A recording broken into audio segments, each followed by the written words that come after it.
here, 919 Roxbury Drive. I was just a little baby when I moved down here. I remember riding my bike along here. Remember, I'll never forget. I remember once when I was 7 years old, I was sitting up in a wood floor in an attic, and there was a lone little light bulb hanging down, and we were going through boxes. She opened up a box and she took out a patent. Invention.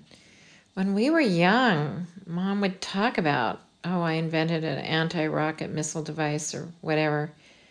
And I was like, right, Mom, sure. She said, look, here's a patent I did on radio frequencies. Oh, you did a patent, Mom? Yep, I did a patent. I went, oh my God, she really did invent something. And I was just awestruck. She said, yeah, I told you. Oh, wow. These were the famous notes that were made. Now, this is incredible. The mind at work. Woo-hoo! That is something. This is real history. To the Inventors Council by Hedy Lamarr, George Antill, the method of trying to do radio control of torpedoes in such a way so that it cannot be jammed. What did she invent? You want me to give you a tutorial on it? Yeah. Well, spread spectrum and frequency hopping is very arcane. It's very hard to understand. It's not obvious. The spread spectrum. A frequency hopper. Hopping. Hopping. Very good. So it was a means of secret military communications. Now, all radios before were on one frequency. So how do you prevent the enemy from intercepting what you're saying? And into her head pops the idea of frequency hopping. It's simply that you have a device which takes the signal you want to send, jumps from one frequency to another, sends in short bursts, and then you have a corresponding radio at the other end with the same coding, which can receive it, that at any instant in time, you wouldn't be on one frequency. So it cannot be jammed, it cannot be intercepted, it can't be interrupted. The fact that you jump from one frequency to another, that is so revolutionary, it isn't even funny. In fact, this is giving fits to the FBI and the NSA, the National Security Agency even today. It's so darned hard to decode it. It's almost undetectable, which was vitally needed, not only World War II, but still is. And today, they're very much advanced versions. As a member of the United States Armed Forces, or even as a citizen of the United States Armed Forces, I really don't like to talk about any sort of deployment of any technology within our defenses. I hope you can understand that. They classified it instantly, even though they couldn't make it work mechanically till 1958. And because this was classified, it just nobody knew anything. It is not largely discussed in public by any means. That's how much we value it. It wasn't until 1981 that they loosened up. Well, of course, the press jumped on it immediately. The Japanese ended up likening her to Matty Harry, the spy of World War II. Yes. And even CNN couldn't pronounce spread spectrum correctly. They had a hard time believing that this beautiful actress could have done anything that simple. Somebody else must have done it. Some man must have done it. No, she did it. She had a technical mind.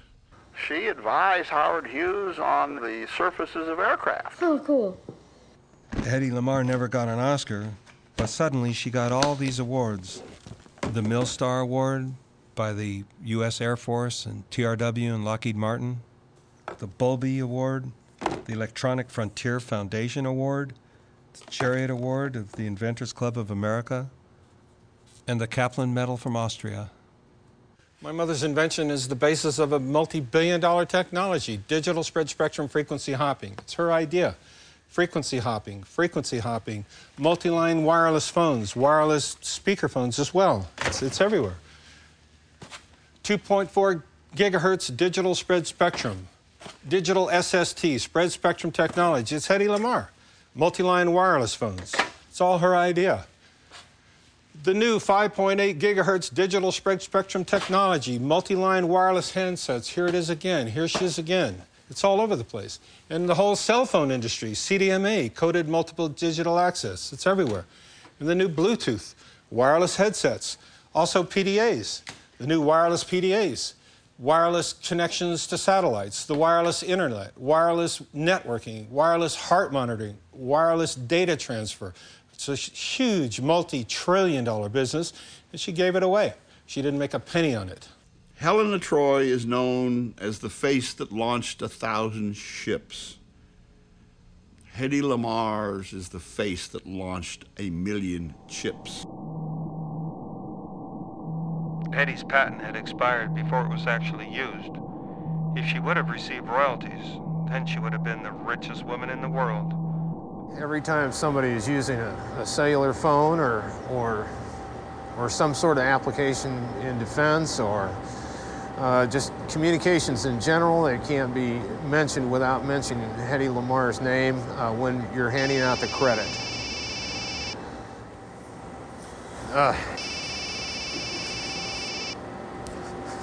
Yeah. Sir, we have an unknown, Zulu 445. Oh, okay. Notify the command post of that information. Attack action time is 0027. Thank you very much.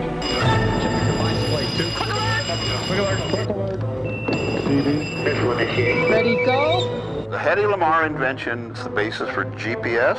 It's gotten into cruise missile guidance system. Wow, cool. Hey, Roger, we had a bogey, 7609er. That's all Hedy Lamarr. That's why it was classified. It was the basis for the Middle-Star system. Stand by. Well, the Middle-Star system, the orbiting satellites, the military satellite system. Hey, give me converter frequency. Frequency 839. About 45 seconds. This is literally based on her invention. The guidance system is used to make smart bombs.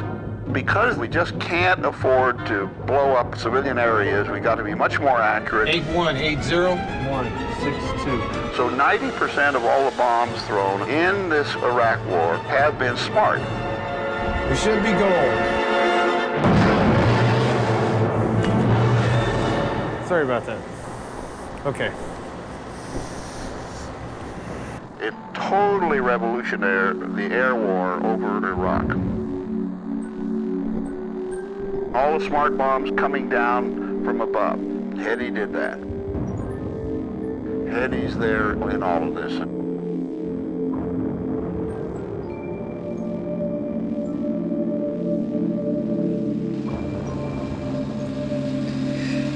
Ohne Liebe kann man nicht leben. Leben ohne Liebe kann ich nicht. Das ist auch wahr. Das ist falsch. Und hier in diesem Land ist Geld vor Liebe. Die meisten Leute tun einen betrügen hier und darum ist ein Durcheinander für meine Weg. Ich möchte schon jetzt gern weg. Ich habe Sehnsucht nach Liebe. Ich möchte einen Film gern drüber machen. Wie soll der Film ausschauen? Alle schönen Sachen, die ich als Kind gesehen habe. Und was war das? Die Oper und die spanische Realschule und das Schönbrunn und meine Schule, weil meine Heimat ist Wien und Österreich. Nie Amerika, nie.